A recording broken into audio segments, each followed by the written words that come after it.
दोस्तों, गुज़िस्ता दिनों बुजुर्ग सनती रहनुमा अजीज़ मुक़द्दम साहब से मुलाकात हुई तो उन्होंने तासुब का इज़हार करते हुए मछली बाज़ार के अतराफ गंदगी का जिक्र करते हुए बड़े अफसोस का इज़हार किया। दोस्तों, मछली बाज़ार की क्या बात, पूरा शहर ही गंदगी से परेशान है कि मेरे अजीज़ तुम अपना शहर कहाँ पर तलाश करते हो मेरे अजीज़, यहाँ राजधानियाँ घूम। दोस्तों, मालेगांव शहर में सैकड़ों हज़ार रुपया वाटर ग्रेस और दिग्विजय के नाम पर जाता है, लेकिन साफ़ सफाई को लेकर हमेशा तनकीद का सामना रहता है। कारपोरेशन इंतज़ामिया भी खातिर खा कोशिश नहीं करता, वहीं कमिश्नर भी इस बाबत ध्यान नहीं देते। एक दो मरतबा सुबह उठकर फ़ोटो खिंचवा कर ये लोग फिल इन द ब्लैंक के नाम पर काम कर लेते हैं। इतनी गंदगी के बावजूद भी कारपोरेशन को 33 कारपोरेशनों में साफ़ सफाई के मामले में तीसरा मुकाम मिलता है। ये बड़े अफसोस की बात है। दोस्तों, कौन लोग हैं जो अवार्ड दे रहे हैं, उनके मुँह पर गंदगी ले आकर फेंक देना चाहिए कि ऐसी गंदी कारपोरेशन को आप थर्ड दर्जे का अवार्ड दे रहे हैं। दोस्तों, जहां कारपोरेशन ध्यान नहीं देती वहीं सोशल वर्कर्स भी ध्यान नहीं देते कि सैनिटरी इंस्पेक्टर को एसआई को फ़ोन किया जाए और अपने अतराफ में साफ सफाई का ध्यान दिया जाए। कुछ कारपोरेटर पगारू आदमी लगा देते हैं, मगर दीगर कारपोरेटर इस बाबत साफ सफाई को लेकर तवज्जो नहीं देते कि सुबह उठकर किस तरह इलाके में साफ सफाई हो ताकि लोगों को राहत हो। इसके लिए मुलाजमीन को फ़ोन करना, उनको तलब करना और खड़े रह के कचरा उठवाना। मगर अफसोस, लीडरान रात भर उठ पटांग चूरन बांटते हैं और दोपहर में 3 बजे सोकर उठते हैं। दोस्तों, वहीं आवाम भी बड़ी बेहतियाती का मुजाहरा करती है कि रोज़ घंटा गाड़ियाँ आती है कि गाड़ी वाला आया, घर से कचरा निकाल, मगर लोग उस वक्त तो सोए रहते हैं या अपना काम करते हैं। काम रोक कर वो घंटा गाड़ियों में कचरा फेंकने की भी इन लोगों को तौफीक नहीं होती और ये लोग जब अपना वक्त होता है तो ले जाकर गली के नुक्कड़ पर कहीं फेंक देते हैं और यही कचरा उठ नहीं पाता और समाज और माशरे में ताफुन का बाइस होता है। ये लोग खुद उससे अट्रैक्ट होते हैं, मगर इस बाबत हमेशा आवाम बेहतियाती का मुजाहरा करती है।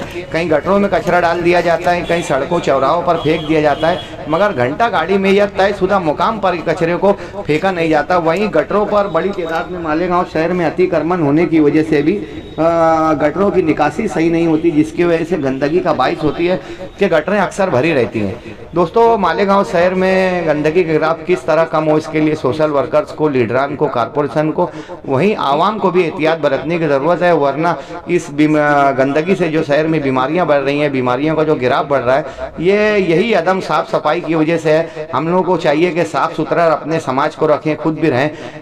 सारे शहर के बाद दोस्तों आइए आते हैं अब मछली बाज़ार पर, जो शहर का कल्ब शहर का इलाका माना जाता है। यहाँ पर जो बैतुल खिला है, जो सरकारी संडास है, ये बहुत बड़ा एरिया लिए हुए है। पूरे इलाके में गंदगी है। यहाँ पर शॉपिंग तामीर होना चाहिए, शॉर्ट में संडास बन जाए, मगर इस जगह पर हमेशा बेहतियाती का मुजाहरा होता है। और जेटी के जो इसका एक सिरा जो जेटी हाई स्कूल की तरफ जाता है, आप देखेंगे वहाँ पर भी कचरा भरा रहता है। कारपोरेशन इंतज़ामिया उठाती है, मगर अतराफ के जो लोग हैं ये लोग वक्त पर घंटा गाड़ी में कचरा नहीं डालते और जेटी के सामने लाकर फेंक देते हैं। कारपोरेशन कभी उठाती है, कभी नहीं उठाती है।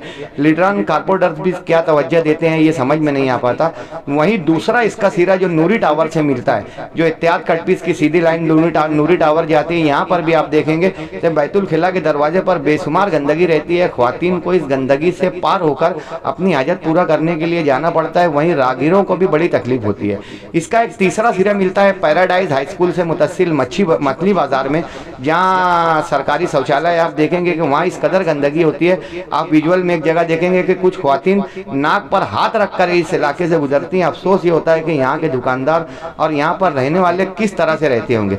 दोस्तों, इतना बड़ा प्रेमाइसे इस जगह ने घेर रखा है, जो कुछ चंद बैतुल खिला और संडास के लिए इतना बड़ा एरिया और इतने टॉप डॉलर का एरिया छेका हुआ, इस तरफ कोई तवज्जो नहीं देता। यहाँ शादी हाल बने, शॉपिंग कॉम्प्लेक्स बने या दीगर कोई आवामी मरकज बने, गार्डन बने, तो ये आवाम के लिए राहत का बाइस हो सकता है, मगर इस पर कोई भी खातिर खा तवज्जो नहीं देता। इस बैतुल खिला को वार्ड नंबर 12, वार्ड नंबर 13 की आवाम इस्तेमाल करती है। वहीं वार्ड नंबर 6 और 7 के भी बेशतर अफराद, मदीनाबाद और अतराफ के लोग भी इस इलाके में आते हैं। वहीं मुसाफिर और शहर से आने वाले जो इस रोड से गुजरते हैं वो इस जगह का ज़रूर इस्तेमाल करते हैं। बाजार के लिए सुबह तक शाम यहाँ भीड़ लगी रहती है, मगर गंदगी में लोगों को बाजार करना पड़ता है। इस इलाके में देखा जाए तो 10 था 12 कारपोरेटर है, मगर कोई भी इस तरफ ध्यान नहीं देता। इच्छुक उम्मीदवार तो इतने हैं कि डेग भर जाए, मगर कोई भी सोशल वर्कर्स इस इलाके के ध्यान नहीं देते। इस इलाके में हालांकि कुछ ऐसे भी लोग रहते हैं कि कहते हैं कि फला को आमदार मैंने बनाया, फला को मेयर मैंने बनाया, और दुनिया भर की जबान दराजी होती है सोशल मीडिया पर, मगर अपने इलाके के लिए ये लोग कोई कोशिश नहीं कर पाते, यानी चिराग तले अंधेरा। दोस्तों, इस संडास से मुतसिल आप देखें कि school number 14 jetty high school और पैराडाइज हाई स्कूल, ये 3 स्कूलें भी पढ़ती है, मगर स्कूल इंतजामिया भी इस बाबत कोई कोशिश नहीं कर पाता कि यार महल्ले के लोग हैं क्या बोले। और बच्चों को, उनके पेरेंट्स को, उनके असातिज़ा को बेशुमार तकलीफ का सामना रहता है, मगर इस इलाके की, मछली बाजार के इलाके की गंदगी को देखकर सब लोग गुजर जाते हैं। इस पर कोई कोशिश नहीं होती। जहाँ कोशिश होती भी है तो आवाम की बेहतियाती से ये कोशिश कहीं ना कहीं से कारगर साबित नहीं हो पाती। मछली बाजार इलाके में आप देखेंगे कि ये इलाका मछली बाजार कहलाता है, लेकिन ये चिकन बाजार उगर रह गया है। पूरी बाजार में आप देखेंगे चिकन की जावजा दुकान है, सब्जियों की दुकान है। ये लोग अपने फुजलात और अपने वेस्टेज कभी गाड़ियों में डालते हैं, कभी पीछे फेंक देते हैं। अगर नौकर जो एम्प्लॉई है ये अगर चाहे तो इसे गाड़ियों में डाल सकता है, लेकिन ये लोग कोताही का मुजाहरा करते हैं, इधर उधर फेंक देते हैं। इसके अलावा अतराफ की आवाम भी लाकर बड़ी तादाद में यहाँ कचरा फेंकती है, जिसकी वजह से बेशुमार तकलीफ है। बारिश में जब यही पानी रस कर सब्जियों में जाता है तो वही सब्जियां लोग उठाते हैं, खरीदते हैं, ले जाते हैं, यानी मछली बाजार से जरासीम फैल रहा है अतराफ के तमाम इलाकों में। कब होगा इस गंदगी का फुकदान, कब होगा इसका सिद्देबाब, और कब साफ सफाई के लिए कोशिश की जाएगी? कौन करेगा, कैसे करेगा? आज भी राहगीरों को इस बात का इंतजार है। आइए देखते हैं इस इलाके की आवाम ने क्या कहा इस गंदगी से मुताल्लिक। निर्मला बाई पान पाटिल। क्या काम करते हैं आप? हम सब्जी बाजी बेचते। ये इतनी गंदगी है, क्या होता है? तुमको तकलीफ नहीं होती क्या? अरे भैया कितना टाइम बोलना उन लोग को, कचरा भरने आते या कहीं 2-3 भूगोल उठा लेते, ये गडर तो आधी निकालते आधी नहीं निकालते, आधी निकालेंगे 2-3 जरा सी ये करेंगे चले जाएंगे। अपन आवाज़ देते रहो, ओ भैया ओ भाऊ अरे एवढं भरा ना, ये तो ना मौसी, तो आते नहीं भाऊ, उधर ही चली जाती गाड़ी लेके। गंदगी में रहती, अच्छा लगता अरे भैया इतनी बात आती, क्या बोलेंगे अभी, बात आती। यहाँ पे दुनिया के कीड़े मकोड़े चलते हैं, वो उधर के सब पूरे संडास बाथरूम के कीड़े चलते रहते, इधर बीमार पड़ रहा है इंसान, क्या बोलेगा इंसान। मास्टर साहब, ये इतनी गंदगी कैसे आप लोग यार रहते हो? अरे यहाँ पे वो सब गली महल्ले के लाग यहाँ तो सब कचरा फेंकते हैं, मना भी करो तो नहीं मानते। और अगर साफ़ करने वाले आए, अगर उनको साफ़ करने का बोलो भी तो वो कुछ सुनते नहीं, चले जाते हैं। और दुनिया भर की गंदगी पर ये सब बच्चे बीमार है, लड़के बीमार हो गए सब इसी में, यहीं में। साफ 3 दिन 4 दिन के बाद आते हैं, एक मरतबा आते हैं, वो भी आधी साफ़ करते हैं, आधा चले जाते हैं, पूरा साफ़ नहीं करते हैं। तुम्हारे ग्राहकों को भी तो तकलीफ होती होगी? सबको तकलीफ होती है। लोग ग्राहक आते हैं, बोले कोई ग्राहक ऐसे रहते हैं जो नाक में हाथ लगा के बंद करके नाप देते हैं, यार अभी उल्टी हो जाएंगे, ऐसी बदबू भी रहती है। क्या लगता है तुमको, क्या है इसका हल, कैसे होंगी ये गंदगी साफ? ये गंदगी तो भाई म्यूनिसपैलिटी जब चाहेगी, कॉरपोरेशन जब चाहेगी, जब होगी, मगर वो ध्यान देती ही नहीं है। ना कर्मचारी के ऊपर ध्यान देती, ना साफ़ करने वालों को भी ध्यान देती। रहमान अब्दुल अजीज़। कहाँ रहते हो? सर्वे नंबर 10 बादशाह खान नगर। इतनी गंदे में ऐसे बात नहीं आ रही है तुम्हारे को? अरे बहुत ज़्यादा तकलीफ़ है, बार बार कंप्लेन देने के बावजूद भी इधर सफाई का निज़ाम एकदम दरम बरहम है। कमिश्नर साहब को भी यहाँ पर बुलाया गया, उनको भी बताया गया। इकबाल साहब जो इधर के इंचार्ज जो ऑफिसर है, उनको बार बार बोलने के बावजूद यहाँ पर सफाई का निज़ाम कहीं से कुछ सही नहीं है। मुर्गे वालों से परेशानी और भी दूसरे सब्जी तरकारी वगैरह का जो है, यहाँ पर राहदारी में चलने में लोगों को इतनी ज़्यादा तकलीफ़ है, इतना ज़्यादा जो है परेशानी है।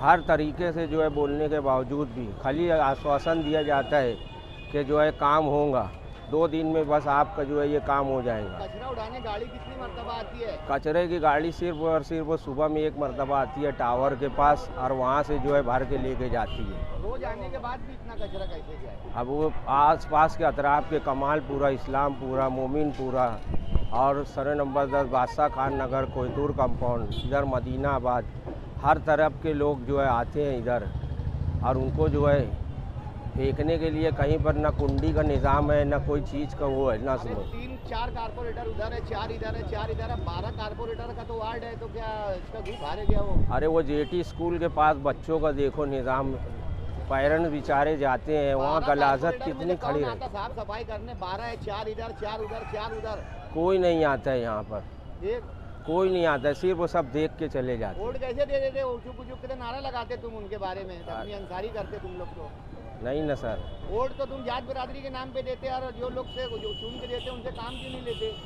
नहीं नहीं ऐसा नहीं, हम ये कारपोरेटरों के पास जाते हो कि ये गंदगी है? बोलते बहुत, मगर जो है सब सिर्फ वो आश्वासन देते हैं कि हाँ सफाई होंगी। अब तुम्हारे महल्ले में तो इतने बड़े बड़े पुजारी रहते हो, बोलते हैं आमदार मैंने उसको बनाया, महापौर मैंने उसको बनाया, वजीर आला मैंने उसको बनाया, वो कुछ नहीं करते क्या पुजारी लोग? अरे वो जो है सिर्फ वो देख के जो है बस रह जाती है। बाबा ये जरासीम, ये बच्चे, घर में बीमारियों का खतरा, कैसे आप लोग रहते हो? आप लोगों की जिम्मेदारी है, इसके बारे में बोलना चाहिए। महल्ले के लोग इकट्ठा होते कि नहीं होते? हम लोग जो है देखो जितना हम लोगों से होता है हम जाके बोलते हैं, वहाँ पर कंप्लेन देते हैं। अब जो है सफाई का निज़ाम ऐसे ही है और लोग ऐसी ही ज़िंदगी बसर कर रहे हैं, क्या कर सकते हो? जियो भैया ऐसे ही, आप लोग ऐसे ही वोट दो बिना सोचे समझे और इसी तरीके से जियो। अल्लाह तुमको सेहत तंदुरुस्ती दे। सलाम वालेकुम।